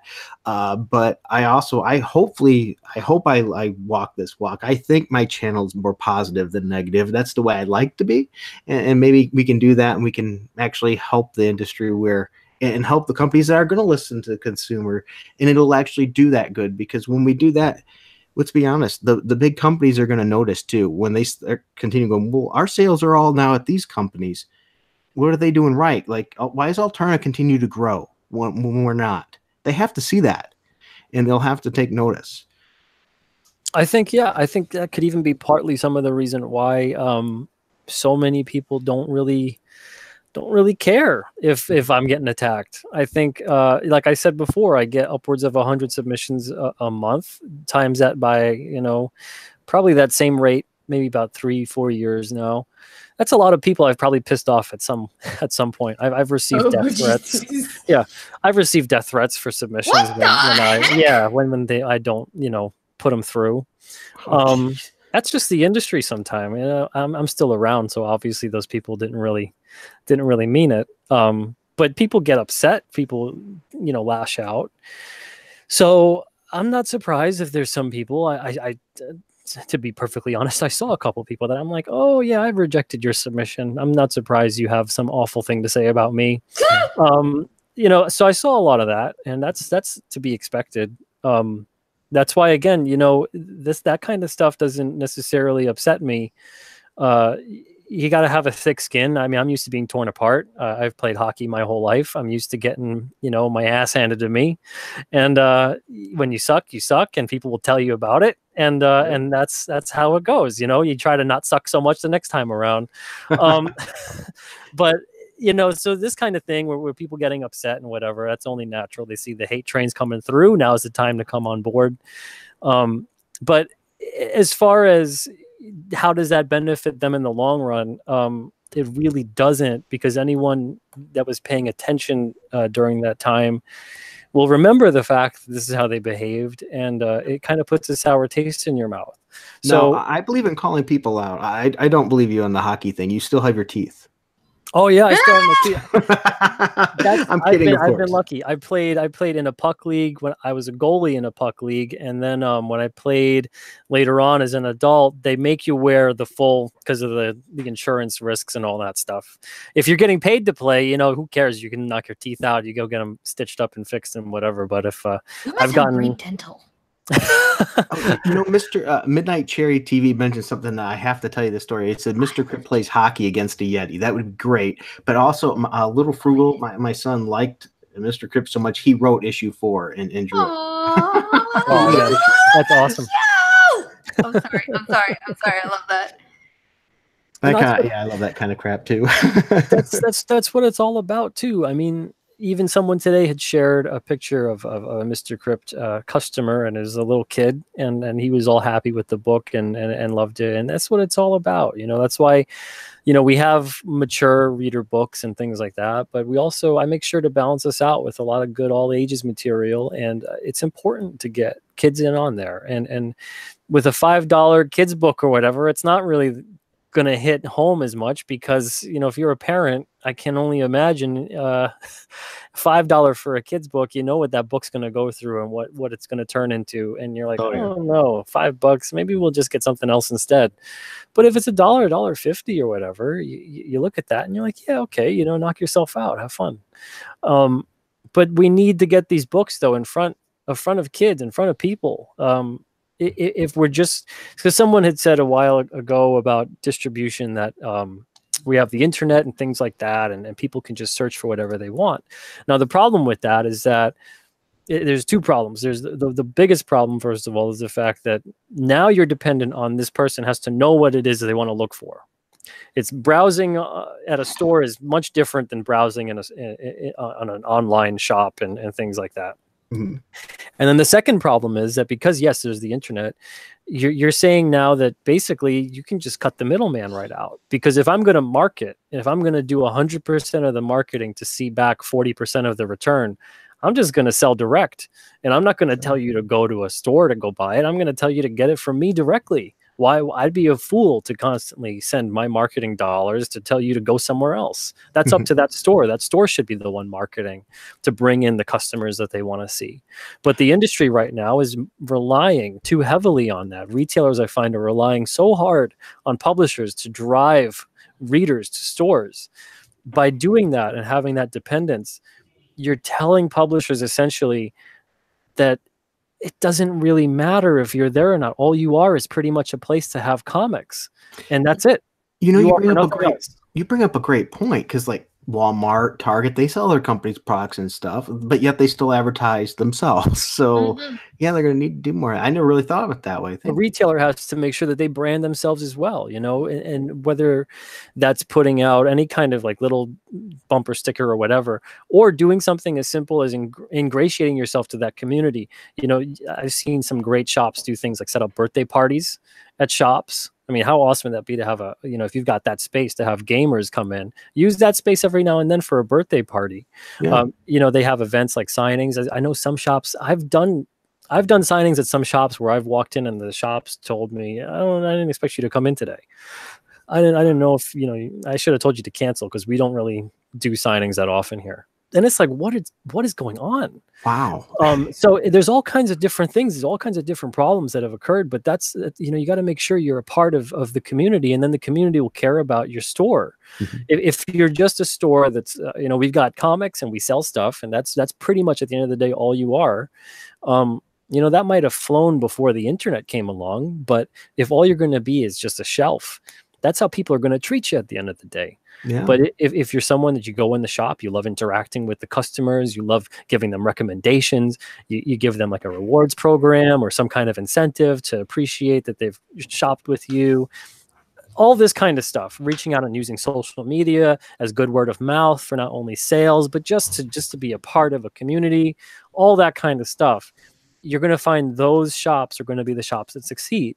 Every other shop that, and there's so many, there's close to 1,200 stores that have no social media presence.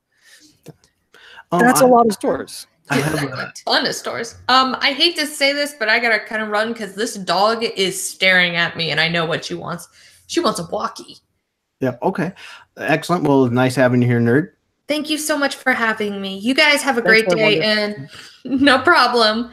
Hoping to go buy more of your comics soon. I'm sorry, I'd stay longer, but this dog really needs to. Always good. I've been keeping him long. I'll let him go soon too. All right, see ya. I do have another really good question. Ben Hennessy from the Caution Zone once again says, he's wondering, does your mature books do better than your all ages titles? Just wondering which ones do best. It's funny because at comic shops, and it's hard to tell because there's no sell-through numbers at comic shops. At comic shops, they tend to get ordered higher than all ages books. But at newsstand, all ages books do so much better on newsstand that I flat out cut any mature book from being sold on newsstand. We had close to like a 90-something% return rate on mature books, and all ages books, it was about a 60% return rate. So it's that much of a higher sell-through, a 30% higher sell-through for an all ages book on the newsstand than a mature book. And it's completely flipped in terms of what gets ordered at a comic shop. They usually tend to order the more mature and teen kind of comics, and all ages is like they don't really seem to order a whole heck of a lot of them, which is a shame. Yeah. Okay. Well, thank you. Thank you for sharing that. I know I've kept you for a long time. Is there anything you'd like to bring up, share, plug? I mean, I hope you guys follow us on Twitter at Alterna Comics. You can follow me as well at Peter Simeti. And you can also go to alternacomics.com/retailers and you'll find a shop near you. And also, if you don't have a shop near you, you can go to orderalterna.com and get whatever you'd like on there. It's we've got a couple of things that are sold out, but it's a great way to get stuff from us direct, no hassle. It's relatively cheap shipping as well. And we got merchandise and all kinds of other stuff on there too. So please feel free, order however you want to order, but know that there's a lot of options for you just in case you don't have a shop. I also plan on reviewing a lot more Alterna books and things. So if you want my opinion on them, you can always just send me a direct message. Anybody can, and I'll give them my 2 cents. I will say what I've read so far. I've been absolutely very, very impressed with what I've been reading. I guess one last question, because once again, I know I've held you up a lot longer than I expected to. By Durakin, sorry if I butchered your name, says, what's the story of, I'm sorry, it's moving fast. I lost it here. What's the story of one Alterna books that you'd recommend to a new Alterna reader? So what book would you recommend to a new Alterna reader? Boy, oh boy, we have so many different kinds of books. We have all kinds of genres, all kind of age groups. So we have, usually at shows, there's 4 main groupings of how I sell books: all ages, horror, sci-fi, and action. So for all ages, I definitely recommend Mr. Crypt. Psycho KO is good too, but Mr. Crypt seems to be our most popular all ages book. For horror, I could recommend my own, which is The Chair. The Chair is also a film. It's Roddy Piper's last feature film before he passed away. So if you got Amazon Prime, check it out. I think you might dig the film. But Doppelganger is a really good horror book too. It's like horror suspense. And Blood Realm, of course, but that's not really. It's more fantasy-ish, but it's kind of dark fantasy. For sci-fi, people tend to really like Eden and Exilium. Zero Jumper as well is a great one. And then for action, people seem to like Wicked Righteous and Scrimshaw. The XII is a great book as well. But again, I work on that book too. I'm the letterer. So I feel always kind of odd recommending all the books that I'm a part of. But it's, there's so many great books at Alterna, and $1.50, you really can't go wrong. I recommend if you're looking for ongoing kind of titles and you love like a Tales from the Crypt and that kind of stuff, it came out on Wednesday. Give that one a try. There's always some great cover art on there. It's a 48 to 56 page issue, and it's $1.99. Got great horror, sci-fi, fantasy stories all the time. Excellent. Well, thank you. Once again, I'd like to thank Mr. Peter Simeti here for coming and joining me today.